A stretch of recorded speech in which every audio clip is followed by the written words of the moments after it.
Hello and welcome. Today's video is all about audio. So whether you are creating video content for your business, for YouTube, for social media, whatever that might look like, you want to make sure that your audio sounds great. In today's video, I'm going to share my workflow about how I get the best audio for any type of video production work or podcast production work that I do. So let's get started, shall we? When it comes to creating videos, there's so many different decisions and components that make up a good, high quality video. There's camera selection, camera settings, you have lighting, depends on what environment you're recording in. And then when it comes to audio, you also have other decisions to make. What type of microphone are you going to use? If it's a video like this where it's a talking head video where I'm just going to speak into one microphone and use the same microphone for the entire video, you still have to put a little work into post-production to make sure the audio sounds good. And then if you throw in other things, like if you're shooting in different environments in the same video, if you have different people that have different voice levels or voice types in the same video, you go into the edit, you finish your video edit, and then you have to go to editing the audio and really optimizing that audio. And it takes a lot of time and effort. Now, the thing is if I'm working on a large size project, I'm actually going to hire an audio expert. They're going to fine tune and optimize the microphones on site. They're going to handle all of the audio capture component. And then in the edit, they're also going to optimize the audio there as well. So this is a specialized niche and a specialized expertise that takes a lot of time and effort to learn. Now, I am not an audio expert, so I hire somebody if I need it, or if I'm creating a video here on YouTube, or if I don't have a huge budget, there is a different way that I use. I actually utilize AI when it comes to my audio optimization. I think in terms of my personal workflow for my projects, that's where I'm using AI the most. There are lots of AI tools out there. There's also different types of audio controls that you can adjust based on the video editor that you use. But today I'm going to show you my workflow and share with you the tool that I use to optimize audio. Let's do a couple of audio tests with couple of different types of microphones. I'm recording using a broadcast microphone that is an expensive microphone. I'm running it through the Rodecaster Duo, so the preamps in that device are really nice. And this is what that audio sounds like if I just speak directly into the microphone. I don't do any audio optimization at all. This is what this audio sounds like. So now let's go ahead and move the fancy microphone to the side. I'm going to switch to the microphone on my iPhone. These microphones are actually pretty good. If you don't have a microphone, I recommend just using your iPhone, but I do want to provide a sample of what the iPhone sounds like without any type of audio optimization applied. And this is what audio sounds like out of the iPhone. We're going to move back to the fancy microphone here.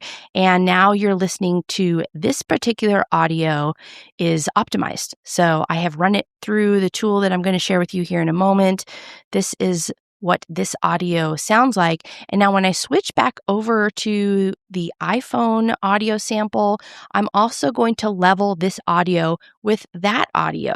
So that way you can hear what it sounds like when all of your audio, doesn't matter what microphone you're using, is all coming out at the same audio level, and then also optimized to remove any background noise or anything like that. So we are going to transition right over to this iPhone audio.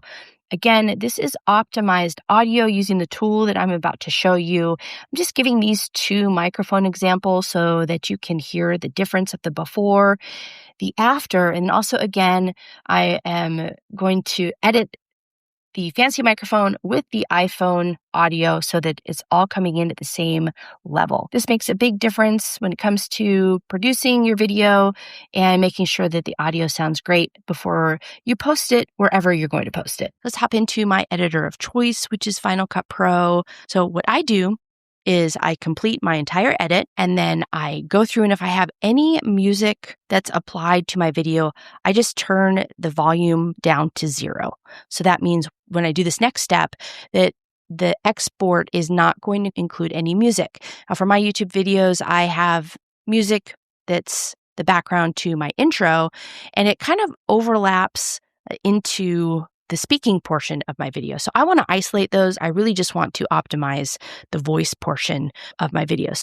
Once that's exported, I'm going to take that audio file and I'm going to upload it to a tool called Auphonic. Now, this video is not sponsored. I have been using Auphonic for a number of years now. I like it because it gives you more fine-tuned control over any type of audio optimization that you need to perform for your video. The other thing I like about Auphonic is you just pay as you go. So you're not adding another subscription. You can make the decisions to whether or not you want to spend your credits or your hours for your video to optimize that audio.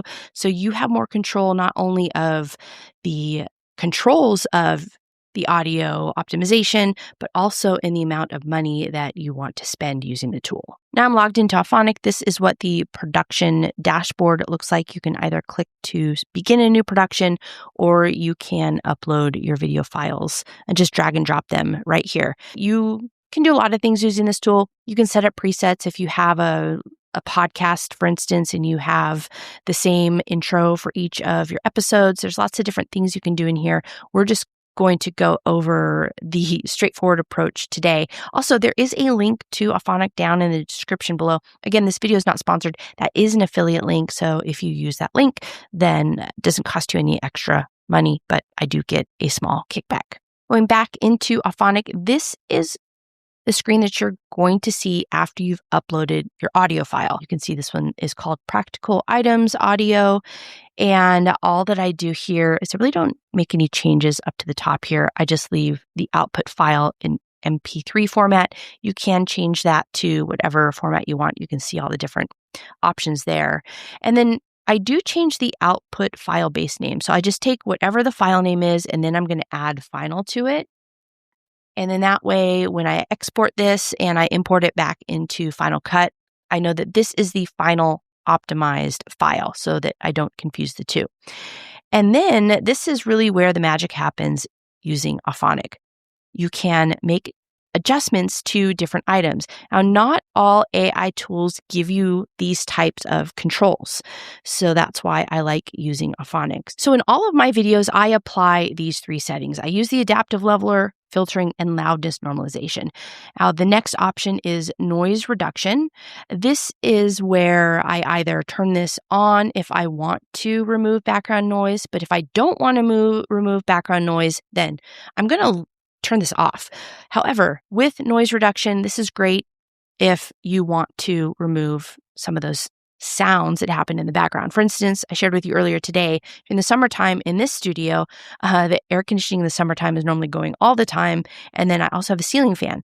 So what I can do here is I can apply noise reduction. Where I wouldn't apply noise reduction to my audio is if I am recording a speaker on a stage, or let's say they're a comedian, you want to level their audio in your video, but you also don't want to remove that background noise, the thing that really gives that video life. So when the audience laughs or when the audience claps, you want to keep that in your video. You want to keep the audio there. So in those cases, I would not use noise reduction, but in a case where I'm in a studio, I'm going to apply noise reduction. And there are some other options here. You can use their legacy denoising algorithm. I don't use that option, but you can use dynamic option where you're going to keep the speech and music and you're going to remove everything else, or total speech isolation where you keep your speech, you remove everything else, or you can do static where you're just going to remove constant noises only. So that a humming that's happening throughout the entire video, you can just remove that only. I just go ahead for a lot of my stuff. I do speech isolation, especially for podcast recordings that I want to completely optimize that audio. I'm going to use that. If I still want some of the background noise, I'm going to remove the constant noises only, but I am going to just give you a little heads up here that if you use noise reduction, it really does a great job at removing background noise. So if you want to still keep that element in your video, just experiment with these different options and see what's going to work best for you. And then finally, there is this automatic cutting option. You can cut silences, fillers, cut coughs, cut music.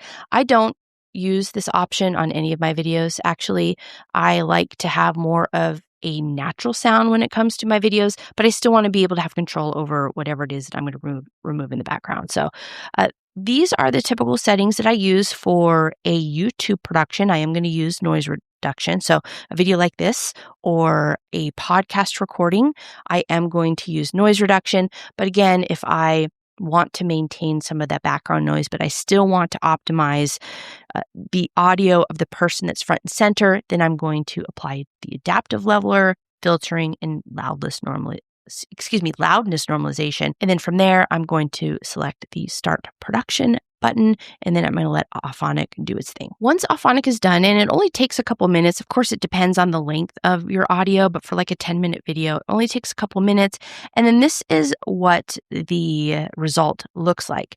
You can see that the input down below, it's a little softer, quieter, and the output above, you can see that everything is leveled. It's applied at that -16 LUF, so that way it's optimized from that perspective. And then you are going to see this empty section here.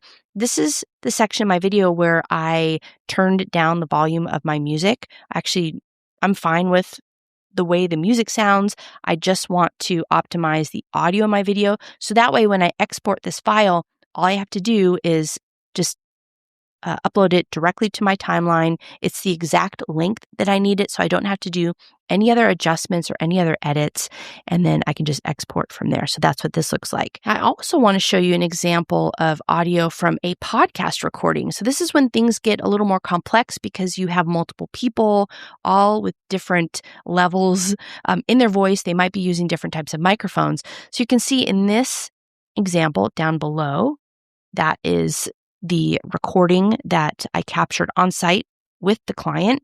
And this was in an office setting with plenty of background noise, people moving, people drinking out of plastic water bottles. You hear that noise in the microphone the entire time. And then once Auphonic does its thing, you can see up here, up above, look at the difference. This is the before down below. This is the after up above, where everything is optimized. Everything is leveled and the audio sounds fantastic. So again, all I do is I export, I hit this download button or this link. It's going to download that file, and then I'm going to upload that into my timeline in Final Cut Pro. While Auphonic is processing the audio that I uploaded, I actually go into my timeline and I'm going to remove all of the audio that's here in the timeline. This is all the original audio that I captured. I don't want any audio in my timeline at this point in my workflow.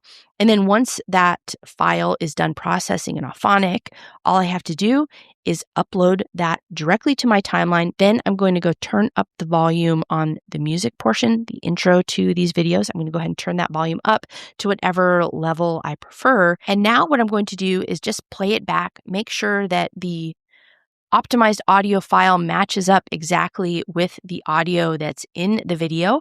And from there, all I do is export my video, and now it's ready to upload to YouTube, to Facebook, to insert platform here. And you can use this workflow for social media, for YouTube videos, or any type of video production work that you're doing and you want your audio to sound fantastic. So there you have it, my audio optimization workflow, ideal for beginners or for anybody who just wants to take advantage of the AI tools that are out there and the functionality that's out there to make sure that your audio sounds fantastic. If you have anything that I missed or have a tool that you use, let me know in the comments below. Let me know what you think. As always, thanks for tuning in, and I'll see you again in the next video.